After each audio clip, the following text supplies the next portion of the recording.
l'expression de son image est une manière de se sublimer et de s'affirmer. Plus qu'un assemblage de matières, de coupes ou de couleurs, le vêtement est une manière de s'exprimer et d'envoyer un message à la société.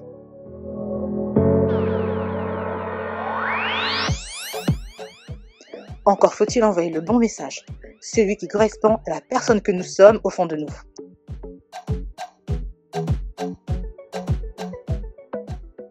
Avec ce e-book, vous pourrez commencer ce voyage pour enfin devenir cette personne que vous aspirez être.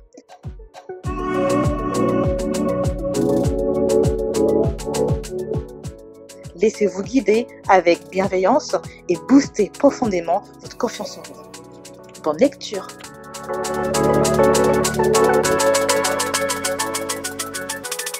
Bonjour à tous, bonjour à toutes, bienvenue sur The Focus Radio, il est 15h30 dimanche, donc nous sommes heureuses de vous accueillir aujourd'hui, Joël et moi. Nous allons rappeler à chaque fois donc, à nos auditeurs et auditrices, donc merci de nous rejoindre. The Focus, c'est un média qui est vraiment axé sur la femme, axé sur la positivité, la bienveillance. Donc nous invitons à vous poser, à prendre un petit café, à prendre un petit thé et pouvoir comme ça faire le plein de positivité et le plein d'astuces, mais également de conseils qui pourront vous aider. Alors, l'émission du jour, comme à chaque fois, est vraiment axée sur une thématique qui, comme à chaque fois, je l'espère, va pouvoir vous aider. Je vais annoncer le thème. Je suis sûre que ça va faire tilt en vous. Alors, c'est trucs et astuces pour se libérer de ses pensées limitantes et exploiter son plein potentiel.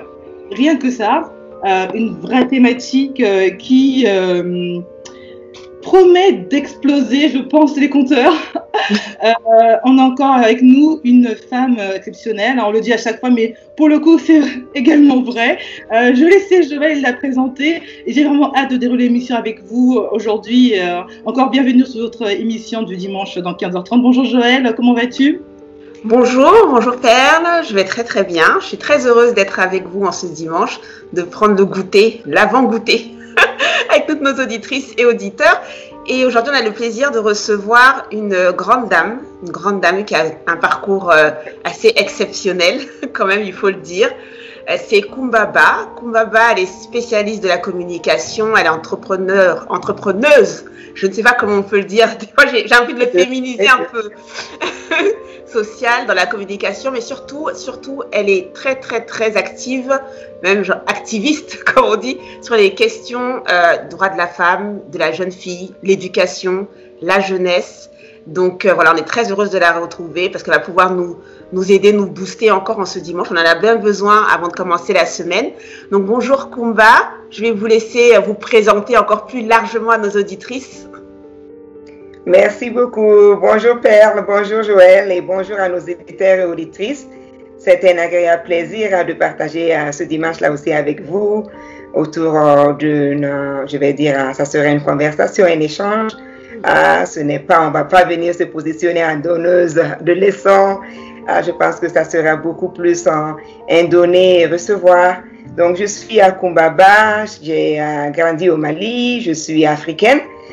Parce que nous savons tous et toutes que nos frontières sont vraiment artificielles.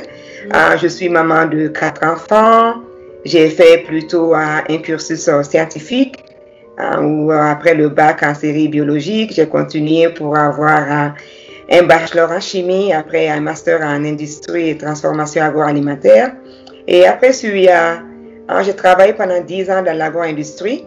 Et pour poursuivre mes maternités, j'ai décidé de mon plein gré, après avoir reçu quand même une certaine expérience professionnelle, j'ai décroché pendant 7 ans pour pouvoir, parce que trouver cet équilibre à un foyer professionnel, ça n'a pas été évident pour moi. Donc, j'ai décroché pendant 7 ans pour m'occuper avec mes maternités et éduquer mes enfants. Et après, quand j'ai voulu repénétrer le marché de l'emploi, c'était pas évident. Donc, j'ai procédé à une reconversion, on peut dire, parce qu'en tant que qualiticienne, c'est un principe qui peut s'appliquer dans beaucoup de domaines, parce que c'est le principe sacro-saint qui dit tout ce qui est dit doit être, tout ce qui est fait doit être écrit quelque part et tout ce qui est écrit doit être fait. Donc, j'ai postulé comme agent temporaire. C'était en un premier temps une consultation de 3 mois dans l'aviation civile pour élaborer des manuels de procédure. Donc de 3 mois, ça s'est transformé en un an. Je suis restée 8 ans dans l'aviation civile et après, plus je prenais de l'âge, plus je aussi devenais beaucoup plus consciente de la problématique d'être femme, de la problématique des inégalités sociétales. Donc, j'ai décidé aussi maintenant de me consacrer uniquement aux questions d'inégalité. Et là, j'ai eu l'opportunité de travailler pour l'Agence des Nations Unies qui s'occupe de l'autonomisation des femmes et des questions d'égalité hommes-femmes. ONU Femmes en l'occurrence, j'ai servi comme leur première chargée de communication au niveau du Mali et du partenariat. Donc, de 2015 à 2017, j'ai travaillé chez ONU Femmes et après, j'ai décidé de me consacrer à une émission citoyenne dénommée Moussoya. Et donc, pour pouvoir faire cela, donc, il fallait que je décroche d'être travailleuse, employée pour quelqu'un. Ce n'était pas évident de pouvoir mener cette activité parallèle. Donc, je me suis lancée dans la consultance où maintenant, je gagne ma vie en élaborant des stratégies de communication, de partenariat, en aidant dans la mise en œuvre des plans de com. Et cela me permet en même temps de vivre ma passion, qui est de développer Moussoya, une émission citoyenne que nous avons commencé depuis le 22 avril 2017. C'était la première fois qu'on émettait sur les ondes. Donc, grosso modo, ça c'est moi. C'est pas facile de parler de soi. Donc, on est toujours en apprentissage, on est toujours en train de se développer en tant qu'être humain. Quel parcours, vous l'avez bien dit, hein. C'était... C'est un parcours, en même temps que Kumba, vous parliez, je voyais comme le tracé, vous savez, comme sur la carte géographique, je voyais l'avion qui partait là, ça redescendait, ça allait là. C'est un vrai parcours. En tout cas, merci beaucoup. Moi, la première question que j'ai envie de vous poser, donc vous avez fini en disant que vous aviez une émission citoyenne. Cette émission, pourquoi une émission citoyenne? Qu'est-ce que vous entendez par émission citoyenne? Pourquoi la citoyenneté? En fait, j'aime pas trop dire les choses de femmes, une émission pour les femmes, un programme pour les femmes. Donc, moi, je ne crois jamais à cela. Parce que tout ce qui touche la femme, touche le papa de cette femme, touche le fils de cette femme, touche le collègue ou la collègue de cette femme et touche le mari, l'époux de cette femme. Donc, et avant tout, la femme est un être humain. C'est une personne. Donc, pour moi, cloisonner et se définir dans un carcan, je n'y crois pas. Et l'émission, quand on l'a conçue, comme je l'ai dit, c'est venu à partir d'un ressenti. En fait, la première fois que j'ai voulu faire cette émission, c'était en 2009. Et j'ai approché plusieurs radios, certaines m'ont dit il faut peut-être l'élaborer beaucoup plus, mais une virgule par là, ajoute ce chapitre. Donc malgré le fait que j'avais couché sur papier, essayé de développer, donc c'était toujours, on me faisait tourner en rond, mais je pense que le moment n'était pas venu. C'était bien parce que de 2009 à 2017, il y a beaucoup de choses qui se sont passées dans ma vie, beaucoup de défis, beaucoup de tristesse, beaucoup de joie. Et je pense que ces années ont aussi permis de mûrir le projet et de surtout pour moi d'avoir beaucoup d'expérience que j'ai jugé après mettre à profit et mettre sur la table pour pouvoir peut-être guider les unes et les autres. Ce n'est pas évident, c'est vrai, d'apprendre des erreurs d'autrui, mais quand même, autrui peut partager ses erreurs et là, on peut puiser ce qu'on veut, ce qu'on ne veut pas. Donc, on a décidé d'avoir cette émission, surtout pour pouvoir parler, avoir cette conversation, tisser une passerelle avec les hommes. Parce que, comme je l'ai dit, enfant, je ne savais même pas ce qu'était être femme. Pour moi, la femme, la jeune fille, c'était un individu. C'était une personne. Il n'y avait pas de questions. Parce que je suis garçon, j'aime ça. Je suis fille, j'aime ça. Bon, mes parents m'ont éduqué, surtout mon père, je dirais pas ma mère, mais surtout mon père parce que j'étais pas facile en tant qu'enfant, je ne le suis pas d'ailleurs maintenant en tant qu'adulte, mais plus on grandit, on devient un peu plus sage, il y a certaines qualités de diplomate, de patience qu'on développe, on ne dit pas tout, et enfant, ce n'est pas évident. Donc, mais au fur et à mesure que je prenais de l'âge, surtout dans leur situation de mariage. Donc, quand je me suis mariée dans la situation aussi de management, donc plus d'accéder à des postes de responsabilité, et surtout le fait que j'ai vécu quand même 13 années aux États-Unis, c'est là-bas où j'ai poursuivi mes études après le bac, et être revenue au pays, là j'ai été vraiment butée à beaucoup de frustration. Et je me suis dit, vraiment, il y a ce problème que peut-être on devait poser sur la table. Et j'ai aussi évolué tout le temps avec des garçons. J'ai beaucoup d'amis filles, mais j'ai autant de garçons hommes, d'amis garçons d'hommes.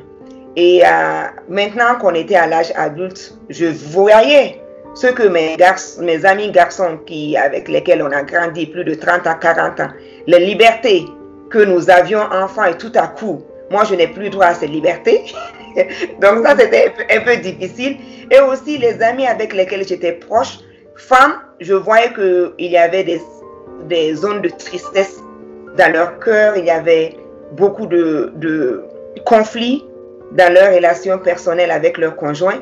Mais aussi quand je discutais avec mes amis qui étaient garçons et maintenant qui se retrouvaient époux, donc il y en a même qui pleuraient, qui me disaient tout ce qu'ils vivaient en tant que père, en tant qu'époux.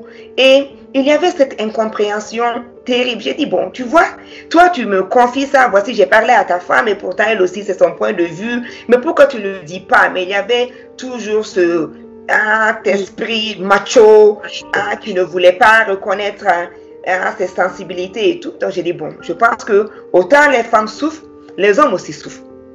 Donc je voulais à l'origine avec mon équipe qu'on ait ce débat et des fois on pense que les hommes ne sont pas concernés, les hommes ne sont pas atteints, mais ils étaient atteints aussi. Donc on a initié cette émission, c'est pour cela qu'on dit une émission citoyenne, pour parler de la problématique homme-femme.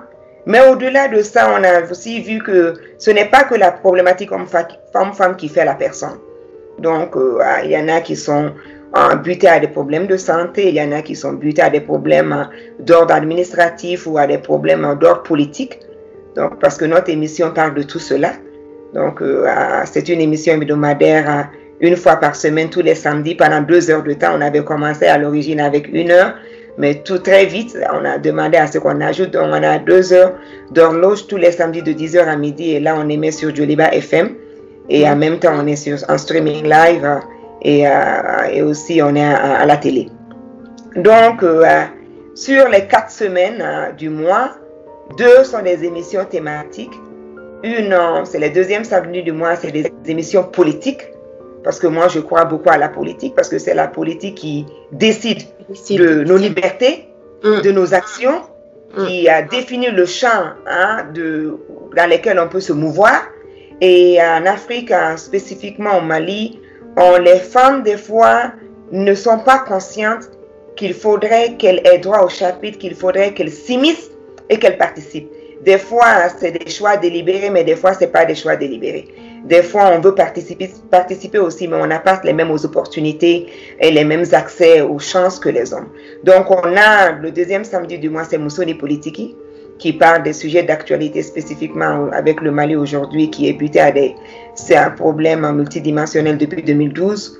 Donc, ce n'est pas évident. Donc, nous essayons de parler de l'actualité et transcrire cela, ce que ça veut dire par rapport à nous maintenant, en tant qu'être humain, en tant que femme, donc en tant que mère au foyer, en tant que vendeuse ambulante, en tant que businesswoman, qu'est-ce que cela veut dire pour nous? Et les derniers samedis du mois, c'est consacré au portrait d'une femme battante. On appelle ça Moussoche Sirle. Moussoche Sirle, littéralement en bambara, ça veut dire la femme qui a attaché la ceinture. Donc, c'est des portraits de femmes battantes, pas nécessairement des femmes qui ont fait de hautes études, mais des femmes qui sont aussi bien dans l'académia, qui sont dans la recherche, qui sont des femmes accomplies politiquement. On a eu des femmes ministres, des femmes députées, des femmes candidates aux élections présidentielles, mais aussi il y a ta vendeuse ambulante d'orange ou ta couturière, ou même ta femme qui essaie d'émerger mais qui souffre de déficience mentale, parce qu'on a eu des femmes auxquelles on a eu à décerner ce trophée de Moussoche Sirle malgré leur handicap en tant que déficience mentale, mais qui œuvrent pour accomplir, non seulement s'accomplir elles-mêmes, mais aussi aider à accomplir d'autres femmes ou d'autres hommes qui impactent leur communauté. Nous avons aussi des femmes qui n'ont jamais été à l'école, mais parce que des fois dans nos pays, on a l'habitude de confondre ceux qui ne sont pas allés à l'école à l'idiotie. Or, ce n'est pas du tout pareil. Moi, je pense que beaucoup de gens sont allés à l'école, mais aujourd'hui, je ne les considère pas comme plus doués ou plus accomplis que des femmes qui n'ont pas été à l'école et pourtant qui arrivent à s'épanouir et emploient plus de 40 ou 50 personnes qui impactent leur communauté. Effectivement. Très bien. Très belle présentation et effectivement dans le parcours on sent beaucoup de force, on sent beaucoup de volonté et justement j'aimerais bien revenir un peu au thème de l'émission aujourd'hui par rapport aux pensées limitantes. Effectivement quand elle est une femme, elle a si bien dit Kumba, et on fait beaucoup de défis, on fait face à des défis au quotidien en tant que femme mais aussi des défis en tant que citoyenne, de un peu l'aspect de l'émission et aussi dans le couple au quotidien. Moi j'aimerais qu'on commence par définir ce qu'on entend par pensée limitante pour savoir un peu, mettre un peu tout le monde dans le bain si je puis dire. Et puis après, il faudra dérouler comment on peut finalement les exploser et arriver à aller de l'avant, parce que j'entends que son parcours, elle a arrêté ses études pour s'occuper de ses enfants, enfin son travail pour ses enfants, et ensuite repartir dans l'aviation civile, vraiment, voilà, partir de là, selon vous déjà, et mesdames, c'est quoi une pensée limitante et comment elle peut se manifester chez les unes et les autres? Ok, donc c'est moi qui ai la parole? Oui, oui. Donc, ce que moi je vais dire, peut-être dans l'intitulé, quand on dit pensée limitante, ça peut être un peu péjoratif ou négatif, mais je pense que tout être humain doit avoir une pensée limitante. Parce que c'est ce qui te permet d'aller avec caution, d'aller avec attention, d'être conscient des risques, de réfléchir avant d'agir. Mais quand cette pensée limitante devient peut-être bloquante, ou elle t'entrave à poser des actions, ou elle devient maintenant overflowing, c'est-à-dire elle t'inonde, c'est là peut-être qu'il faudrait faire attention. Et moi, je suis très pieuse, même peut-être si je ne pratique pas comme certaines personnes pratiquent, je crois beaucoup à une force suprême. Et dans mon éducation et l'éducation que j'ai eu à me donner moi-même, parce que je pense que tout être humain, une fois qu'on devient adulte, on a l'obligation de se former, d'aller à la recherche de la connaissance. Il y a beaucoup de choses et beaucoup d'écoles et beaucoup de maîtres ou maîtresses qui nous enseignent le pouvoir of the spoken word, le pouvoir de la pensée. Donc, le pouvoir de la positivité. Et ça, c'est très, très important. Quand on s'imagine des choses négatives, quand on pense trop aux choses négatives, c'est comme un souhait. C'est sûr que ces choses négatives-là vont venir. Donc, pour moi, les pensées limitantes, faisons en sorte qu'une fois qu'on en est consciente ou qu'elles commencent à venir, de les prendre et de réfléchir par rapport à la véracité. À la véracité. Est-ce que c'est quelque chose que l'on est en train de penser par rapport à des craintes, des peurs, ou c'est vraiment réel? Par exemple, on peut se dire, oh, vraiment, je devais parler aujourd'hui à Joël et Perle, à ces deux femmes très accomplies, très belles, très épanouies. Moi, je ne suis qu'une dame avec un background assez... Comment je vais faire? Est-ce que je pourrais les parler? Est-ce que je pourrais répondre à leurs questions? Perle, quand même, c'est quelqu'un qui est doué en finance. Et Joël, quand même, c'est une coach. Elle parle avec beaucoup de gens et moi, je n'ai pas cette expérience. Donc, ça peut être déjà, je viendrais déjà traumatisée. Or, si je m'étais dit, attention, elles sont accomplies, mais moi, je vais parler de ce que je voudrais parler. Parce que Joël n'est pas Kumba, Perle n'est pas Kumba, Kumba c'est Kumba. Donc, elles ne peuvent pas me forcer à aller sur le tracé de Perle, elles ne peuvent pas me forcer à aller sur le tracé de Joël. Donc, je ne vais quand même parler de ce que je connais et ce que je vais devoir. Donc, il faut vraiment toujours, malgré les peurs, essayer de se surmonter et de venir en soi, de se retourner vers soi, vers ses positifs, vers son expérience. Et ce qui m'a personnellement aidé, parce que j'ai eu beaucoup de pensées limitantes, mais ce qui m'a beaucoup aidé, c'est de coucher sur papier ces pensées limitantes. J'ai peur, mais aujourd'hui, pourquoi ai-je peur par rapport à cette émission? Que connais-je sur le sujet? Mes craintes, est-ce qu'elles sont fondées? Donc, si je vois que il y a plus d'infondés que de fondés, j'essaie de mettre ça de côté. Et aussi, comme je l'ai dit, à cause aussi de ma religion ou de ma formation, j'essaie toujours de bloquer le négatif. Parce que je ne veux pas donner la chance à négatif de grandir en moi. Donc, je suis une perpétuelle optimiste. Parce que je crois à la parole, au pouvoir du spoken word. Et pour moi, le spoken word, que ce soit à l'intérieur, dit ou non dit, ça a toujours un pouvoir. Donc, j'essaie, beaucoup de mes amis pensent que c'est un peu naïf parce que je suis toujours optimiste. J'essaie de ne pas prendre en compte les peurs, je fonce dedans, après je gère. Ce n'est pas toujours évident, mais j'essaie toujours. Et même quand il y a des difficultés, parce que j'ai eu à le dire, j'ai traversé des moments très très difficiles dans ma vie.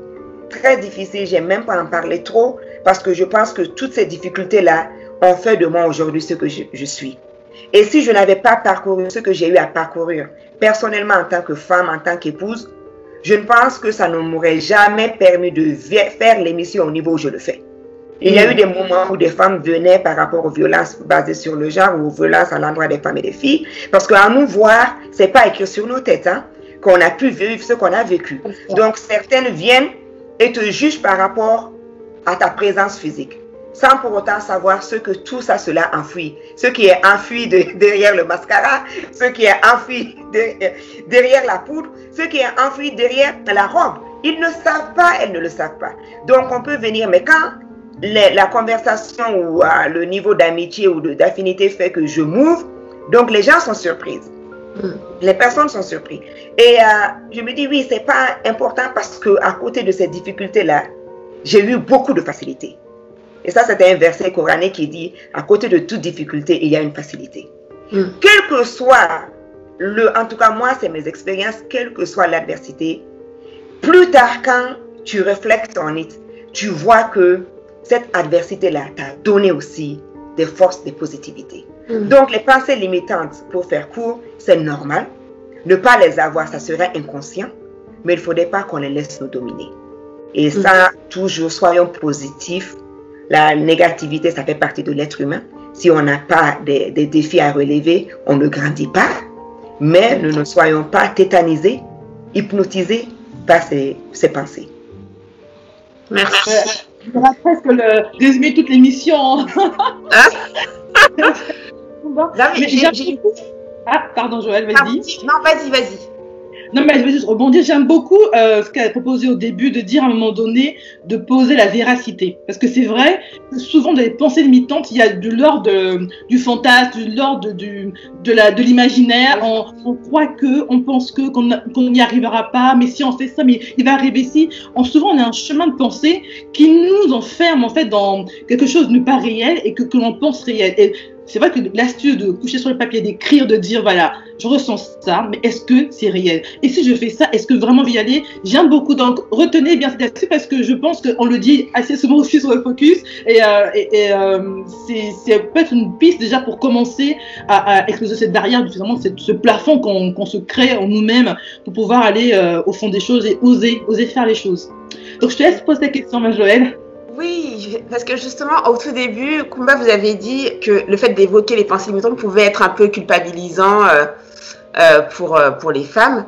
Et justement, moi, je me demandais, dans votre parcours et aussi dans toutes les femmes que vous écoutez ou que vous recevez, est-ce que vous avez observé un contexte ou des contextes particuliers dans lesquels on pouvait développer des pensées limitantes au-delà de ce qu'on en a tous, mais au-delà des pensées qui pouvaient nous étouffer réellement? Est-ce qu'il y a un contexte, un environnement particulier dans lequel la femme devrait éviter pour ne pas développer ce genre de pensée en fait?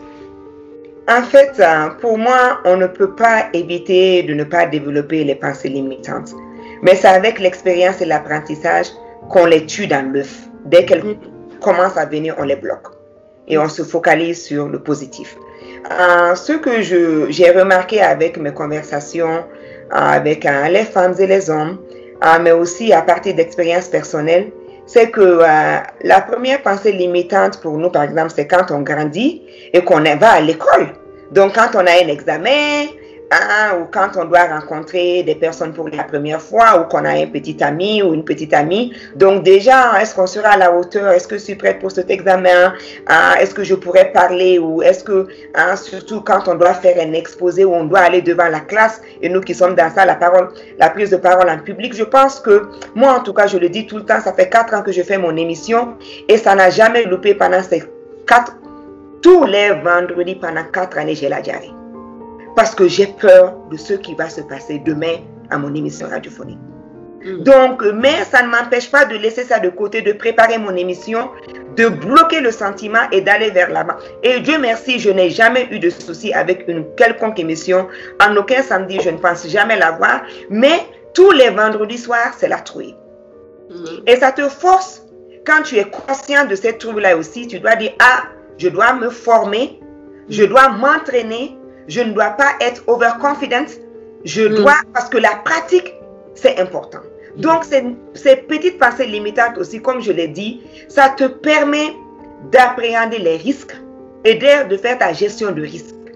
Qu'est-ce qui est réel, qu'est-ce qui n'est pas réel, où sont mes forces, où sont mes faiblesses, où est-ce que je sais. Donc, si tu vois qu'il y a une thématique que tu ne maîtrises pas, donc c'est le moment maintenant d'aller vite faire ta recherche pour pouvoir bien maîtriser le sujet par rapport à l'invité du jour ou le thème que tu abordes.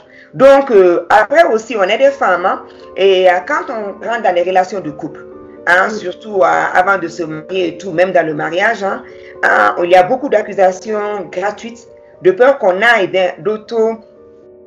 comment on dit, de manque de confiance qu'on a vis-à-vis de son conjoint.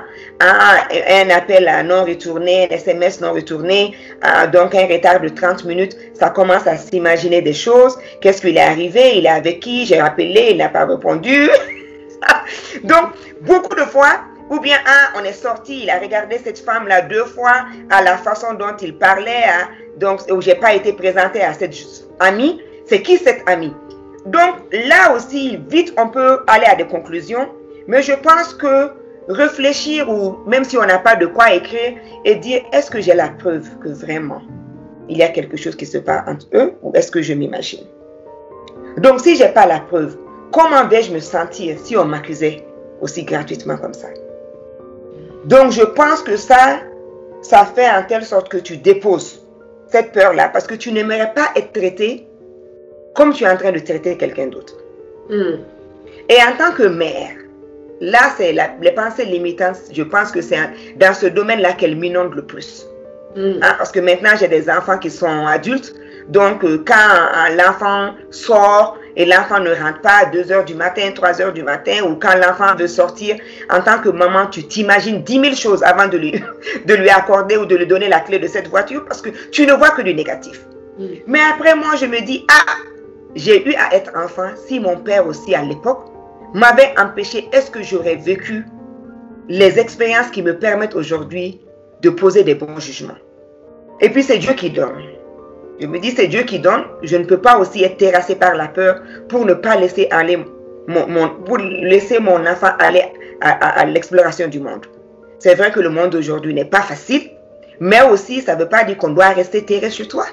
Donc comment mon enfant va développer cette intelligence émotionnelle qui fera qu'elle pourra interagir, ou il pourra interagir avec les autres humains en dehors de son environnement si je ne le laisse pas à la découverte du monde. Donc, les pensées limitantes pour moi, c'est au niveau personnel dans le boulot. On a des ambitions, dans la poursuite de ces ambitions, ça peut bloquer, ou on a peur d'une compétition. On ne voit que les atouts de la compétition. Je ne suis pas à l'auteur, je ne suis pas à l'auteur. Elle a beaucoup plus d'argent que moi. Tout ça, et on ne voit jamais ses forces. Et surtout la capacité de mobiliser et se dire que le monde est fait de beaucoup de lendemains. Donc aujourd'hui, je ne sais pas, ça ne veut pas dire que demain, je n'aurai pas. Et aussi dans les relations de couple, il y a beaucoup d'accusations et de manque de confiance qu'on a souvent. Donc là, comme je l'ai dit, se mettre dans la chaussure de l'autre et aussi se dire toujours que tant qu'on a des craintes, tant qu'on n'a pas confiance en soi, tant qu'on... Personne ne veut une personne qui n'a pas confiance en soi. Donc, on a bien vécu avant de connaître le conjoint. C'est bien si ça marche, mais on peut bien vivre aussi après avoir connu le conjoint. Et on dit chez nous, le verbe aimer commence par être conjugué par je d'abord, je m'aime d'abord avant d'aimer qui que ce soit. Donc, je pense que ça aussi, c'est très important de mettre. Et en tant que mère, se dire aussi qu'on a été enfant et donner un peu de liberté et d'espace à nos enfants pour qu'ils puissent s'épanouir. Là, j'ai vraiment... Il y a un truc qui m'est venu comme ça. Comment est-ce que vous arrivez à faire la différence? Parce que souvent, quand on est pris dans nos pensées limitantes, la peur, on est envahi comme ça. Souvent, chez nous, les femmes, moi, ce que j'ai souvent entendu, c'est qu'on remplace justement le terme de pensée limitante par l'intuition. Oui, mais j'ai l'intuition que, par exemple, dans le couple, ah mais oui, mais c'est mon intuition qui parle. Donc, est-ce que vous arrivez à faire la différence et à conseiller les femmes qui nous écoutent de faire la différence entre ce qui est vraiment une pensée limitante, la peur qui t'envahit, et ce qui est de l'ordre de l'intuition? Oui, mais bien sûr, les pensées limitantes sont très intimement liées à l'intuition. Mais pour moi, l'intuition aussi, pour la valider, une intuition pour la valider, on s'appuie beaucoup sur l'expérience et le vécu. Donc, moi, j'utilise beaucoup ça. Et des fois aussi, c'est des choses, pour moi, il faut se connaître. Et tu peux bluffer tout le monde, tu ne peux jamais te bluffer toi-même. Des fois, tu te dis c'est l'intuition, mais je me dis, est-ce que c'est l'intuition ou c'est la jalousie ou c'est la peur parce que je veux couver mon enfant? Donc, il faudrait aussi être honnête envers toi-même pour voir si c'est l'intuition. Mais quand tu veux laisser que ça revienne, tu veux laisser que ça revienne, tu confrontes. Tu confrontes ta pensée limitante à la réalité. S'il s'agit d'un enfant maintenant, tu as peur, tu appelles l'enfant.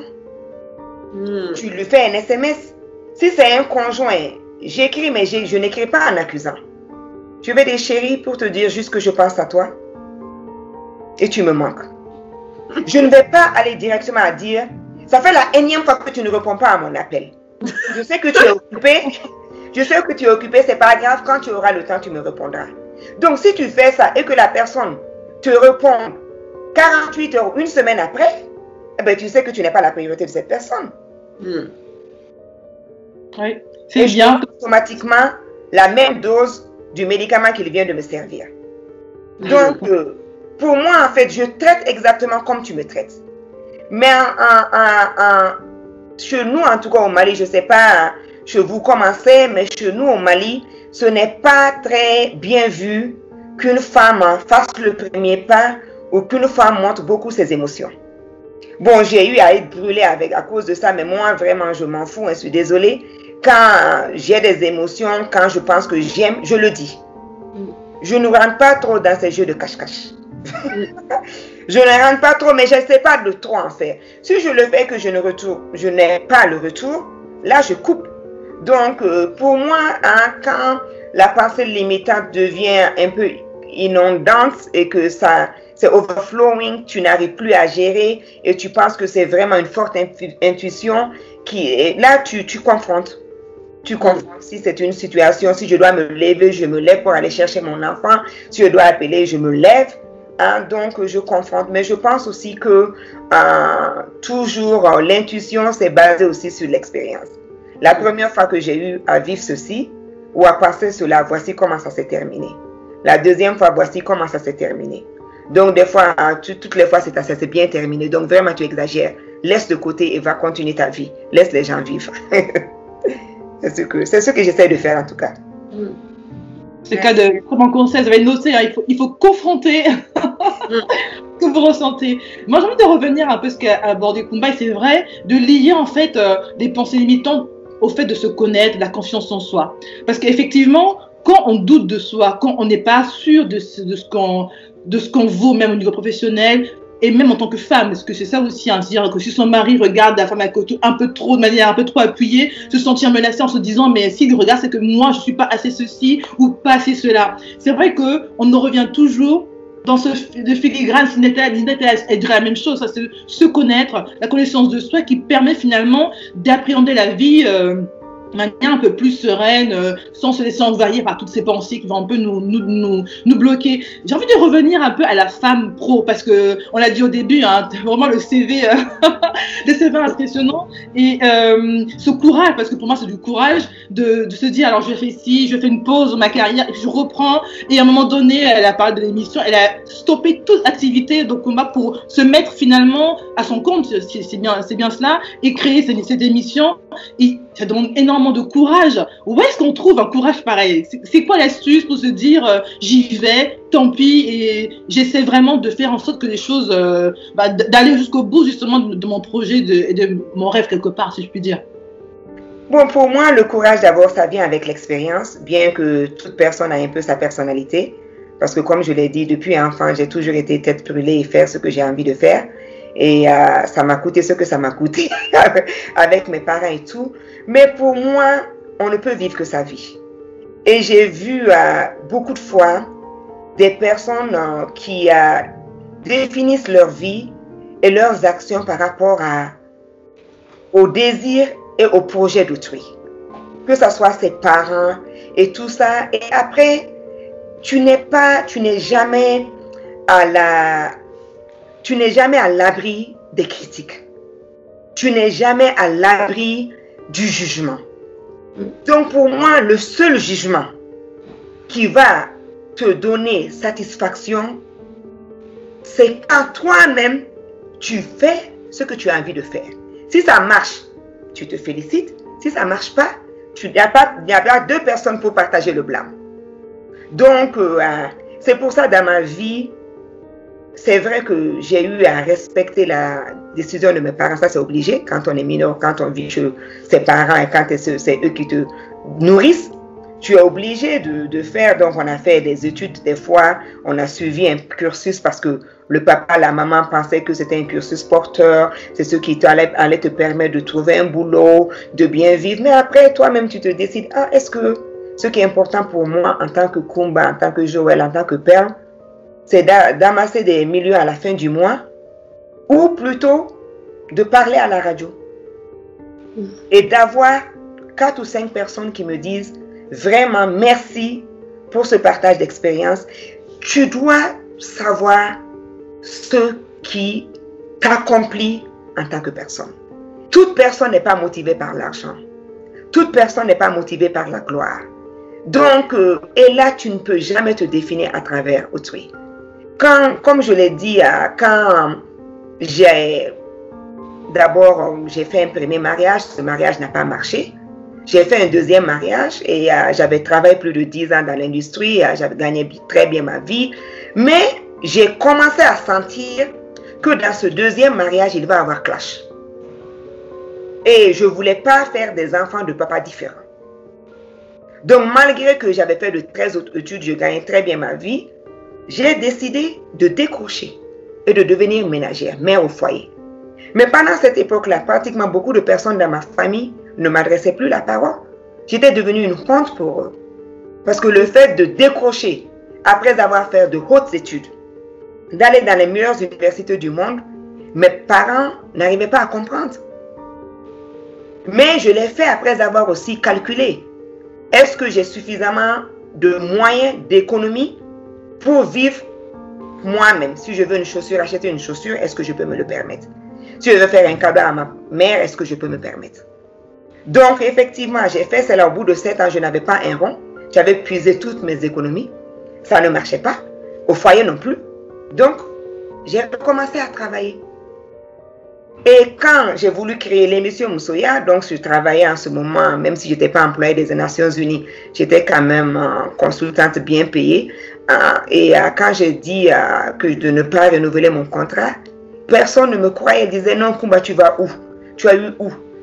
C'est sûr que tu vas nous trahir, tu vas travailler. Je me rappelle, mon patron à l'époque me dit, qu'est-ce que tu veux? Tu veux sortir du pays? Tu veux qu'on renégocie ton contrat et tout? J'ai dit non, ce n'est pas cela.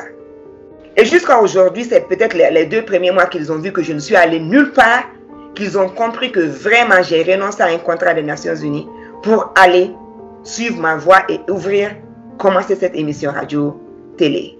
Donc, comment on peut quitter un poste des Nations Unies pour faire cela? C'est une question de choix personnel. C'est une question de choix personnel parce que tu peux mentir à tout le monde, tu ne peux pas te mentir à toi. Donc, ça, c'est très, très important. C'est vrai qu'il y a beaucoup de give and take. Tu perds sur certains territoires, mais tu gagnes sur d'autres. Et c'est à toi de faire maintenant cet équilibre-là. Qu'est-ce qui est plus important pour moi? Qu'est-ce qui me permet tous les jours de me regarder devant la glace, d'être épanoui, de ne pas baisser la tête? Donc, et pour moi, l'équilibre émotionnel, c'est très, très important. Il y a eu des fois, j'ai eu à travailler, mais j'ai pensé que je consacrais beaucoup plus ma vie sur l'activisme. J'ai renoncé à mon salaire. Parce que quand je touchais mon salaire à la fin du mois, j'avais honte. Et cette honte-là, personne ne peut le ressentir. C'est toi qui le ressens. Donc, pour moi, j'ai dit non parce que je ne pense pas que je mérite ce salaire. Parce que consciemment, les 40 heures que je devais mettre en semaine, je pense que je n'en ai mis que 35. Donc là, tu es en train de tricher toi-même. Et ça te nuit. Que tu le dises ou pas, ça te nuit. Parce que tout être humain a une conscience. Donc, pour moi, c'est vraiment ça, c'est avoir cette conversation personnelle envers soi et se dire aussi, je ne peux jamais calquer ma vie à la vie de quelqu'un d'autre et aussi se dire que la vie, c'est des étapes. Ce que moi, j'aspire aujourd'hui, après presque 50 ans, ce n'est pas les mêmes aspirations que j'avais quand j'avais 18 ans ou 20 ans. Donc, ne pas aussi avoir honte de dire, j'ai toujours défendu cette cause, ça c'est moi, mais je ne suis pas dans ça aujourd'hui. Ça aussi, il ne faut pas en avoir honte. Donc, quand les gens disent, Kumba, pourquoi tu changes autant? Aujourd'hui, tu étais dans ça, 5 ans plus tard, tu es dans ça. Finalement, qui est Kumba? Est-ce qu'elle est technologue agroalimentaire? Est-ce qu'elle est qualiticienne? Ou est-ce qu'elle est animatrice radio? J'ai dit, Kumba, ça c'est tout. Je suis technicienne qualité, je suis animatrice radio, je suis mère d'enfant, mais je fais ce que je veux faire au moment T. Et je me donne toujours cette capacité. Dieu merci, les personnes aussi ne vivent pas en huis clos. Donc j'ai des soutiens, j'ai des amis qui me soutiennent, j'ai des parents qui me soutiennent en certains, même si toutes les fois tout le monde ne me soutient pas. Mais quand sur un projet, donc j'ai des alliés, je m'appuie sur ces alliés-là et j'oublie les restes. Ça c'est important parce que tu auras toujours des critiques. Oui. Faire ça ne fait pas ça. Donc c'est à toi de t'assumer. C'est vraiment profond là ce que vous dites, Kumba, parce que ça rejoint justement le fait d'exploiter son plein potentiel. Et je crois que quand on dit exploiter son plein potentiel, les gens voient quelque chose de très linéaire. C'est-à-dire que, par exemple, vous êtes rentré, vous avez fait des études scientifiques, donc vous êtes censé exploiter votre potentiel. Tout le potentiel que vous avez mis dans vos études, c'est celui-là que vous devez exploiter normalement pour continuer dans cette branche-là et exploser, peut-être arriver à un tel sommet dans cette branche. Mais là, vous nous démontrez quand même que exploiter son plein potentiel, c'est quelque chose qui est beaucoup plus transversal. Ça peut être en tout cas linéaire, c'est vrai, très horizontal ou vertical, mais enfin, plutôt, c'est quelque chose qui est plus transversal. On est beaucoup plus large que peut-être la filière qu'on a empruntée lorsqu'on avait 18 ans ou 17 ans. Et c'est bien parce que je crois qu'il y a beaucoup de femmes, moi j'en reçois beaucoup, et peut-être sûrement beaucoup pour vous, qui culpabilisent justement d'avoir toutes ces cordes à leur arc. On les fait culpabiliser. Elles ne culpabilisent pas toutes seules, mais elles ont des remarques culpabilisantes sur le fait qu'elles soient dispersées ou bien pas stables, instables. Voilà. Donc c'est vrai que c'est très très intéressant ce que vous nous dites là. Ah oui, l'autre aspect, parce que du coup, un petit clin d'œil à une amie, je pense qu'elle est en live à la radio, parce que l'émission, la thématique lui parle énormément, ou quand on est dans une phase de sa vie où justement on se pose, où on ne sait pas forcément où aller, qu'on a des fois peut-être des critiques, des reproches à la famille en disant mais attends, mais t'as un travail qui est au chaud, t'as un CDI, pourquoi tu veux te compliquer la vie, aller faire autre chose? Mais le fait de ne pas être aligné, parce que c'est ça en fait qu'on cherche, quand on parle de potentiel, quand on parle de finalement d'oser faire les choses, se dire qu'est-ce qui me fait vibrer, comme disait Kumba, qu'est-ce qui le matin me dit, me donne de me lever de la glace, me dire je suis fière de moi à la fin du mois ou à la fin de la journée. C'est ces choses-là qu'on ressent en nous, et qu'on l'a pas dans son travail, qu'on dit stop, même si on a un gros salaire, même si derrière il y a le train de vie qui va avec, on se dit, on va aller vers autre chose. Souvent, les gens ne comprennent pas. Ils disent, mais qu'est-ce qui se passe dans sa tête? Elle est pas stable, comme dit Joël, qu'elle a un problème. Mais quand, effectivement, soi-même, on arrive à trouver, finalement, ce qui nous fait vibrer, et vraiment bravo, merci pour ce témoignage pour moi, parce que je pense que ça pourrait vraiment aider beaucoup de femmes qui, souvent, prennent un job alimentaire, hein, ça c'est très vrai, malheureusement, et des hommes aussi, qui se disent, je vais faire ça parce que je suis obligée de le faire, ou des personnes qui n'osent pas aussi, très sincèrement, aller vers, et qui savent ce qu'elles veulent faire en fond d'elles, mais qui n'osent pas le faire, et de se dire, ben non, il faut que j'y aille, parce qu'à la fin, ce qu'il y a au bout, ça n'a pas de prix. Oui, en fait, Perle et Joël et nos auditeurs et auditrices, il ne faudrait pas aussi qu'on ne me comprenne pas. Les jobs alimentaires, c'est important des fois parce qu'il faut vivre. Et quand on n'a pas l'argent, on ne peut pas aussi mendier ou se prostituer. Donc ça, c'est important. Mais à un moment donné, quand on pense qu'on a le minimum, on a de quoi payer son loyer. Peut-être là, moi, j'ai eu à le dire quand je décrochais. J'ai dit, mais vous savez, je n'ai pas d'habits à acheter. Je n'ai pas de chaussures à acheter. Donc, pendant au moins 2 ans, je sais que je peux me contenter avec ce que j'ai. Et ça ne me dérange pas. Donc, c'est des projets. Il faudrait être honnête envers soi-même. Sinon, c'est important de travailler et c'est important de faire la politique de ses moyens. Donc, ça c'est... Mais par rapport à la problématique d'avoir un contrat CDI, j'ai une petite anecdote. Je me rappelle quand j'étais avec l'aviation civile, parce qu'après mes prestations des 3 mois d'une année, finalement on m'a donné un contrat CDI. Et quand j'ai eu l'opportunité d'aller travailler chez Unifam, bien que c'était pour un contrat d'1 an, c'était un contrat de prestation d'1 an, j'ai renoncé, j'ai fait une lettre pour resign, pour démissionner et demander à ceux que je pouvais prendre une disponibilité. Mais les gens me disent, tu es folle ou quoi? Pourquoi? J'ai dit non, je me connais. Parce que je n'avais jamais travaillé dans la communication. Je n'avais pas fait la communication en tant qu'étude. Je n'avais pas fait la communication. Et c'est après, j'avais postulé. Quand toutes les femmes m'ont dit ça après, parce qu'ils ont publié le poste 3 fois.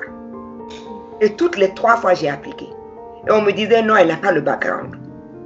Donc j'ai dit, n'ayant pas le background, si j'ai un plan B, je ne vais pas me dédier au poste comme je dois. Donc je vais aller sans plan B. Donc à resign, j'ai démissionné de moi. Et les gens disent, mais comment tu peux laisser un contrat à durée indéterminée pour quelque chose d'1 an? J'ai dit, mais est-ce que la vie, elle est à contrat à durée indéterminée? Rien n'est indéterminé dans la vie. Quand tu te mets dans ta tête que tu peux partir tout de suite, tu vas te dire, est-ce que j'ai fait tout ce que j'avais à faire avant que l'être suprême m'appelle? Parce qu'on ne sait pas. On a tous un contrat à durée déterminée. Et là, c'est pire parce qu'on ne connaît même pas la date. Donc les gens disent, ah, elle a un CDI. J'ai dit, rien n'est CDI. Moi, je m'en fous du CDI. Ce que je veux faire, c'est maintenant ce qui me plaît. Parce que je ne sais pas de quoi sera fait demain. Mais j'essaie quand même de mettre les garde-fous, d'aller préparer avec mes compétences, avec mes économies, avec mon travail. Je ne me plonge pas dedans aussi sans avoir certaines ressources. Mais dire que, je suis tellement content, j'ai finalement eu un CDI. Je dis, ben, CDI, ça veut dire quoi? La vie là même ne nous appartient pas. Donc pourquoi être bloqué par rapport au fulfillment, à l'épanouissement ou ce qu'on veut faire soi parce que on a un contrat CDI. CDI pour moi, je n'y crois pas. Rien n'est CDI. Et super. Et est-ce que vous avez observé des différences entre quand vous étiez jeune fille et peut-être certaines pensées que vous aviez qui vous limitaient mais que vous avez ensuite évacuées pour avancer, et les jeunes filles de maintenant, est-ce que c'est le même, elles se limitent de la même manière, ou est-ce que ça porte sur des sujets ou des pensées qui sont différentes de votre époque? Je pense qu'il y a certaines choses qui sont très similaires, mais il y a aussi des choses qui sont assez différentes. D'abord, la solitude. Je trouve aujourd'hui les jeunes, pas que les filles, hein, je trouve les jeunes garçons et filles très seuls. On n'a pas des amitiés aussi profondes qu'on l'avait avant. Les relations sont beaucoup superficielles. Donc, ce qui fait que les défis et les tristesses peuvent être beaucoup plus profondes. Parce qu'on ne partage plus autant pour plusieurs raisons. Parce que les personnes, on se dit, elles peuvent me trahir. Aujourd'hui, demain, les gens n'ont plus le même sens de l'honneur, le même sens de la dignité et des profondeurs, de solidité des relations. Donc ça, je trouve ça un peu triste.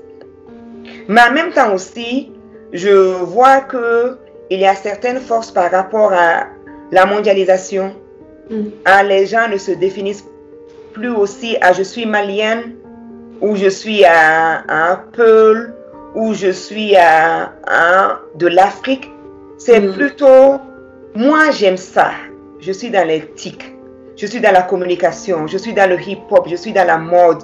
Que tu sois au Japon, que tu sois en Angleterre, que tu sois en France ou que tu sois en Afrique du Sud, ça n'a pas d'importance. Donc ça aussi, je pense que ça c'est une bonté et c'est une beauté et c'est une richesse où les gens sont beaucoup plus, forgent leurs affinités, leur amitié par rapport à des intérêts communs. Donc avant, nous on était obligés d'être avec quelqu'un, même si on ne partageait pas les mêmes intérêts. C'est parce que c'est ma soeur, on est du même pays, ou on est peut-être de la même classe sociale, on est allé dans les mêmes écoles, mais aujourd'hui ça ne veut rien dire. Donc là aussi je pense que c'est bien. Mais quelque part aussi, il y a une petite tristesse parce que par rapport à la vitesse à laquelle la société évolue et les mamans que nous sommes et les papas que nous sommes, nous n'avons pas aussi beaucoup de temps pour nos parents, pour nos enfants. Donc, il y a certaines choses que mes enfants vivent, peut-être ont vécu, et je vois que c'est quand, 6 mois plus tard, quand on a le temps de s'asseoir après, peut-être quelques causeries casual, pas deep, que d'une conversation à une autre, l'enfant commence à s'ouvrir et me parler de ce problème qu'elle a eu ou qu'il a eu il y a 6 mois. Et là, je suis attristée. Donc, les problèmes ne sont pas très similaires parce que les relations même aujourd'hui ne sont pas pareilles que quand nous on grandissait. Il n'y avait pas d'internet, il n'y avait pas de télé, les mamans travaillaient moins. Même si les papas étaient absents, au moins les mamans étaient là. Donc, quand on avait certaines peurs, ou même quand on n'avait pas la maman, on avait une grande-tante qui était là, la petite soeur de la maman qui était un peu plus proche en âge, avec laquelle on pouvait s'ouvrir, ou qui observait même certains signes. Qu'est-ce qui ne va pas? Ou on avait une copine aussi qui était beaucoup plus, peut-être avec de l'expérience sur certains sujets. On pouvait s'ouvrir à elle et on savait que même s'il y avait des différends, elle n'allait jamais trahir ce secret. Aujourd'hui, ce n'est pas évident. Donc, mais en même temps aussi, ce que j'aime en tant que la tante nationale, c'est aussi le fait parce que j'ai traversé beaucoup de choses. Je suis maman. Et je vois qu'aujourd'hui, il y a des enfants que je n'ai pas mis bas au monde, mais qui viennent à moi avec des problèmes assez profonds. Donc là aussi, je me dis, c'est une chance parce que avec l'Internet, avec peut-être quand moi je grandissais, je ne pouvais pas aussi aller à une personne X ou Y. C'était mon entourage immédiat qui était seulement là pour me soutenir ou partager. Mais là, aujourd'hui aussi, on partage avec, comme je l'ai dit, ce n'est pas parce qu'on est du même sang ou du même pays, c'est parce que peut-être on a une certaine affinité ou on a développé certaines relations que il y a ces affinités ou ces relations qui se forgent. Donc, le monde évolue, en bien et en mal. C'est à nous de pouvoir tirer toujours le bien de quelle que soit la situation. Mais je pense que chaque personne vit son époque. Nous aussi, on était butés à des problématiques que nos mamans n'avaient pas, que nos grands-mères n'avaient pas. Mais je pense que chaque personne doit aussi vraiment tirer le meilleur de son environnement, de sa période. C'est vraiment intéressant. L'ouverture d'esprit qui correspond un peu à l'ouverture des frontières aussi et le fait que tout, entre guillemets, nous soit accessible plus facilement via Internet, ça permet aussi d'ouvrir, c'est vrai, d'abattre certaines pensées limitantes qu'on pouvait avoir nous plus jeunes, quoi, voilà, parce qu'on n'a pas grandi avec ça. Ouais. Totalement. Moi, j'aimerais un peu parler justement du rôle de mère et de parents. Parce que moi, j'aime bien ce qu'elle a dit au début quand elle a dit qu'elle était une enfant qui voulait toujours faire ce qu'elle voulait, que les parents, c'est pas toujours évident.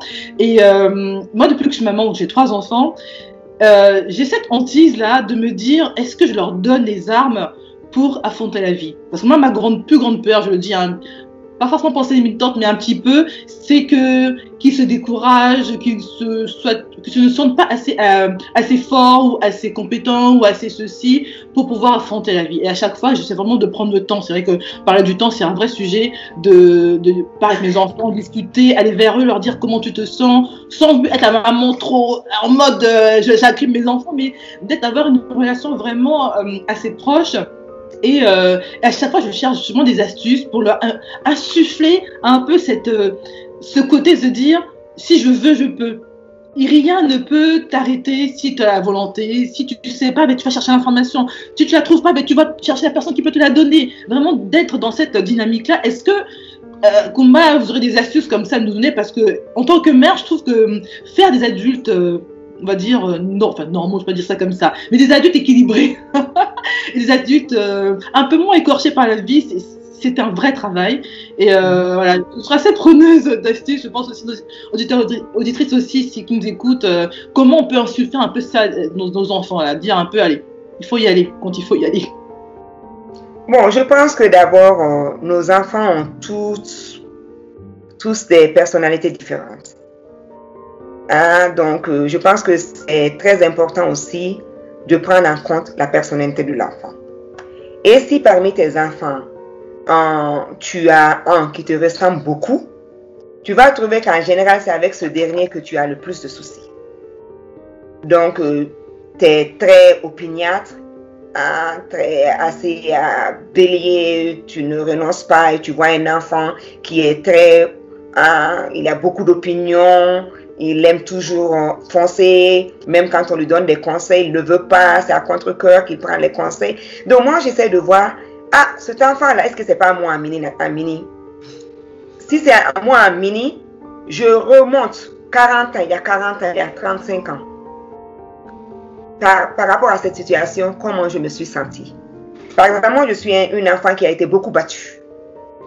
J'ai été beaucoup battue par l'âme de ma maman, beaucoup battue. Et quand j'élevais mes enfants, surtout les 2 premiers, j'ai eu à les battre. Et très très vite, il a fallu que je me ressaisisse parce que je me suis dit, attention, nous n'avons pas les mêmes personnalités. Parce que j'ai un grand frère qui a été complètement fichu à cause de la violence. Donc moi, ma personnalité a fait que j'ai pu m'en sortir, mais on n'est pas tous pareils. Donc j'avais un enfant qui commençait à être ultra timide. Donc j'ai dû vite me ressaisir, j'ai même pris un psychologue pour nous accompagner, pour enfin essayer de défaire ce que j'ai eu à faire. J'étais très très stricte, même si ce n'était pas des coups. Donc, non, tu ne fais pas comme ça, je suis la maman et tout ça. Et j'ai vu donc cet enfant-là, il a fallu vite que je me ressaisisse pour maintenant. Et l'enfant commençait à se couvrir, donc devenait ultra timide, renfermé n'est plus. Donc maintenant, il a fallu que je déconstruise tout ce que j'avais eu à faire pour maintenant lui dire, tu es le meilleur, prends la parole, tu es intelligent, tu es ça. Parce que le fait aussi de ne pas couvrir tes enfants, parce qu'aujourd'hui nous sommes dans un monde où l'enfant regarde beaucoup la télé, où l'enfant est exposé à d'autres cultures. Chez nous, on ne dit pas je t'aime, on ne fait pas de petits bisous. C'est comme ça que nous on a grandi. La seule fois où nos parents nous ont dit je t'aime, c'était peut-être quand on nous envoyait des lettres, quand on était allé étudier. Mais jamais de la vie, nos parents nous ont dit je t'aime. Et la seule fois qu'on nous faisait des bisous, peut-être c'est quand on voyageait. Donc si on allait en vacances, donc même ça c'est pas un week-end, mais voyager des mois, même si tu vas en week-end chez tes grands-parents, c'est au revoir, mais c'était jamais des bisous et tout. Aujourd'hui, tu as un enfant qui voit partout, à la télé avec ses amis sont couverts de câlins, sont couverts d'affection. Ne pas le donner à ton enfant, il va penser des choses dans sa tête, les pensées limitantes. Donc tu es aussi obligé de composer avec ton aujourd'hui. Comment ça se passe? Pour ne pas frustrer ton enfant et pour que ton enfant ne pense pas Et ne fais pas vivre tes peurs à ton enfant. Ne fais pas aussi vivre à ce que tu n'as pas eu à accomplir à ton enfant. Donc, mes filles sont ultra douées. Elles ne sont même pas douées, elles sont beaucoup plus studieuses. Elles ne sont pas très intelligentes, je vais même dire. Mais elles sont très, très studieuses et très responsables. J'ai une de mes filles, par exemple, qui me dit, qui tout le temps, depuis qu'elle avait peut-être 9 ans, dès qu'on commence l'école, elle te donne son téléphone. Ou elle enlève tous les Instagram, les Snapchat et tout. Elle enlève tout de son téléphone. Mais j'ai mes garçons, si tu ne viens pas prendre le téléphone, ils vont dormir. Donc tu dois aussi connaître la personnalité de ton enfant. Mais quand tu prends le téléphone, tu l'expliques pourquoi. Et tu fais un contrat avec eux. Le week-end, je te donne, c'est pour telle heure. Donc je discute, on discute. Des fois même, je me rappelle quand on prend nos vacances, les enfants, parce que c'est quand même en Afrique, tout est fait pour eux. Donc quand on est en vacances, ne veut pas faire la vaisselle, ne veut pas nettoyer la chambre, je dis, ici là, c'est à tour de rôle. Donc on fait un schedule. Toi, tu nettoies les toilettes aujourd'hui. Toi, tu fais la vaisselle comme ça. Toi, tu mets la table. Donc, on fait un programme. Et puis après, je vois que tout le monde sur Internet, moi, j'aime bien lire. Je dis, bon, d'emblée, on vous dit, on tombe d'accord. Quand est-ce que, choisissez 3 heures de temps dans est-ce que vous voulez dans la journée ou vous voulez dans la nuit? Tout le monde est phone off, moi inclus. Et chacun va lire son livre. Et je dis au moins, voici 2 pages ou 3 pages. On tombe d'accord sur le nombre de pages. Et le soir, l'heure à laquelle on était convenu, chacun fait son petit résumé de son livre.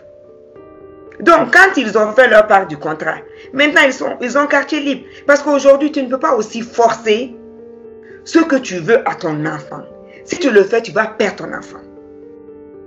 Parce que s'il va à l'école, s'il est connecté, et surtout s'il va à l'école, une fois qu'il sort de chez toi là, il y a 10 000 choses qu'il peut développer. Donc, mieux vaut avoir une relation de confiance. Beaucoup de mes amis disent, pourquoi tu parles à tes enfants comme s'ils étaient adultes? Ou bien, quand ils viennent, quand mes enfants sont comme, Kumba, aidez-nous, mais Kumba, ça c'est un bambara. Tes enfants parlent là comme si c'était des adultes et ils parlent de tous les sujets. Parce que à make it my business, je les force. S'ils ne veulent pas, et des fois même je vais sur les territoires parce que mes enfants me disent, non, mamie, toi tu parles de tout, je ne veux pas parler de ça. Je dis, tu es sûr? Ok, si tu ne veux pas parler de ça, je laisse. Mais le jour où tu seras prêt à parler de ça, par exemple la sexualité, donc le jour où tu seras prêt, sache que je suis là. Parce que je ne veux pas aussi que tu penses que ta maman n'est pas là pour te rencontrer. Et c'est important parce que malheureusement, le papa de mes enfants n'a pas incorporé cet esprit, est toujours resté comme nous on était éduqués. Mais moi, j'ai décidé de me rééduquer pour pouvoir être au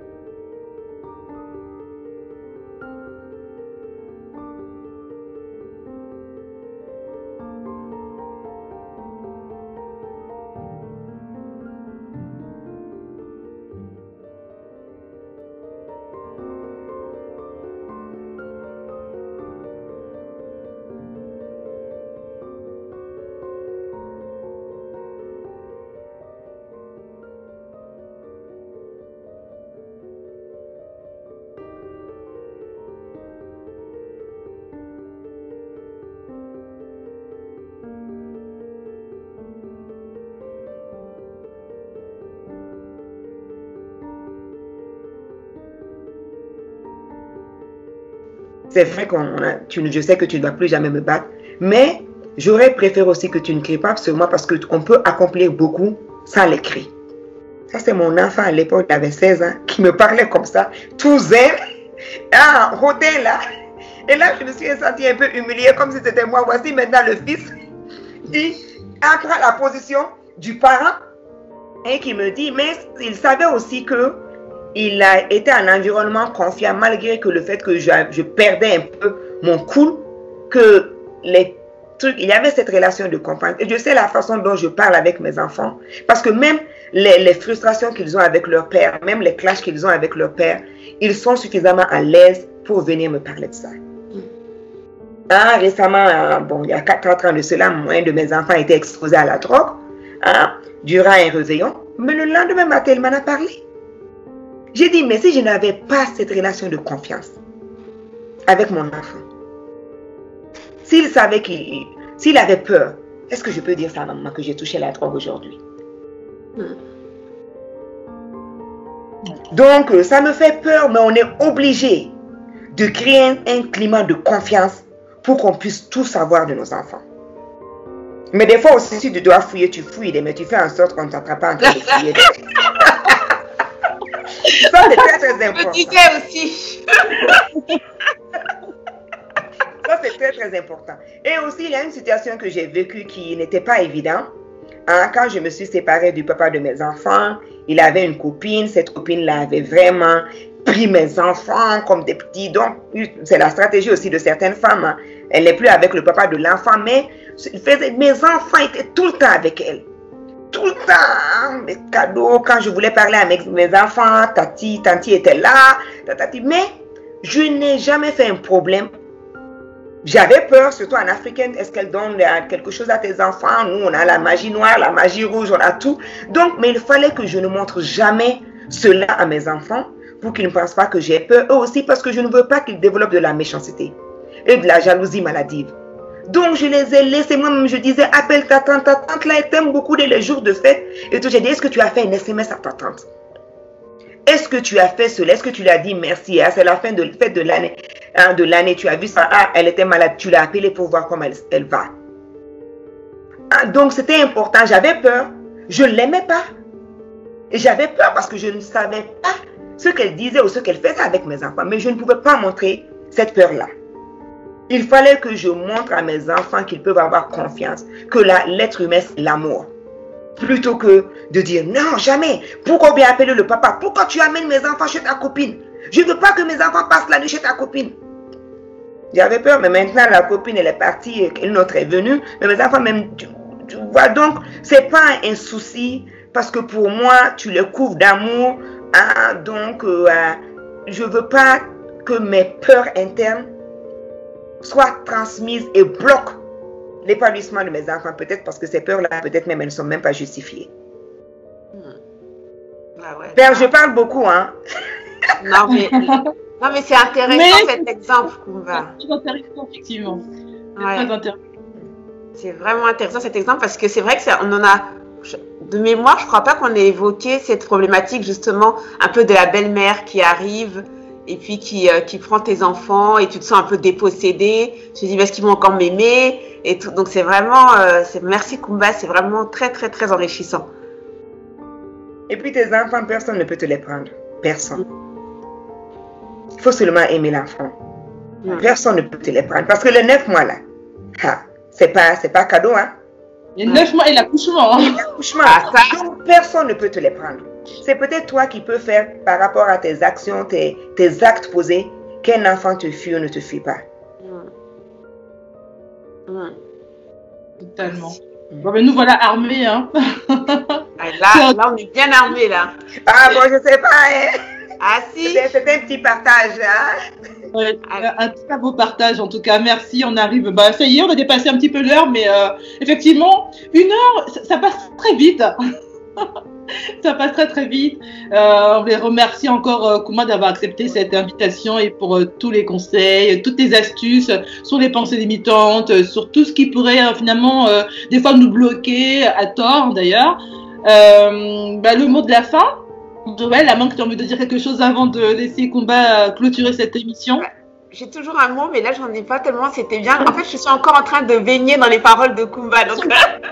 Les est aussi calme, hein, pour information. Elle est très calme. Je vais poser, elle réfléchit. Elle est en mode très douce, là. Ah ouais, non, mais parce que c'était... Non, mais il y a une phrase, la phrase du début, quand même, elle me reste beaucoup. Ce Koumba a commencé en disant tout ce qui touche à la femme touche au père de cette femme, au fils de cette femme, au frère de cette femme. Mais je crois que j'ai envie de l'encadrer, cette phrase, parce que c'est tellement vrai. C'est vrai qu'on est très... peut-être qu'entre femmes, on considère que nos problématiques sont des problématiques de femmes. Et puis les hommes aussi disent, ah, les femmes, elles sont dans leurs problèmes. Mais en fait, c'est pas vrai. C'est vrai que tout ce qui touche à la femme, on est tellement la pierre angulaire. Quand tu vois dans la famille le rôle de la femme, que ce qui touche à la femme, mais touche au père, au frère, au fils de cette femme. Et je retiens vraiment cette phrase. Donc, si j'ai mon mot de la fin, c'est je prends le mot de Koumba. C'est celui-là. Donc, Koumba, on va laisser clôturer l'émission. C'est à vous remercier d'abord, Focus, hein, Donc, à vous trois, vraiment pour l'opportunité de cette conversation. Souhaiter bon vent à l'émission. Remercier beaucoup nos auditeurs et nos auditrices pour la confiance, pour le temps, pour le partage. Et seulement dire, soyons nous-mêmes. Soyons nous-mêmes, il n'y a pas de honte à s'assumer. Nous avons tous des hauts et des bas. Et tant qu'on vit, gardons espoir. Et tant qu'on vit, surmontons les négativités. Mais s'il n'y a pas de défi, il n'y a pas de vie. Donc, les challenges, c'est ce qui fait que tu apprécies mieux demain.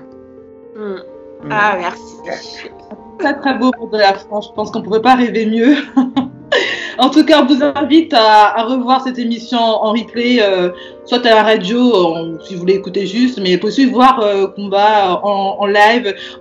Vous aurez également sur le site de la radio tous ses réseaux sociaux, son site internet. Elle a aussi une émission, comme elle a dit, où elle reçoit des femmes. Donc n'hésitez pas à aller voir tout cela. Et donc on vous remercie d'avoir été avec nous, de faire rentrer un petit peu chez vous ce dimanche, et j'espère que vous avez pu apprendre des choses et que vous avez pu comme ça semer une petite graine comme ça de positivité, de petites astuces qui ont pu aider. Nous en tout cas avec Joël on a fait le plein et je suis que Lina également de nous écouter. Donc on vous dit très bientôt sur Focus, donc le média qui est dédié à l'univers de la femme, de la mère, de la pro. On vous dit dimanche prochain. Très bon week-end de la Pentecôte pour ceux qui la fête. Et donc, prenez soin de vous et à très bientôt. Au revoir. À bientôt. Au revoir. Merci infiniment.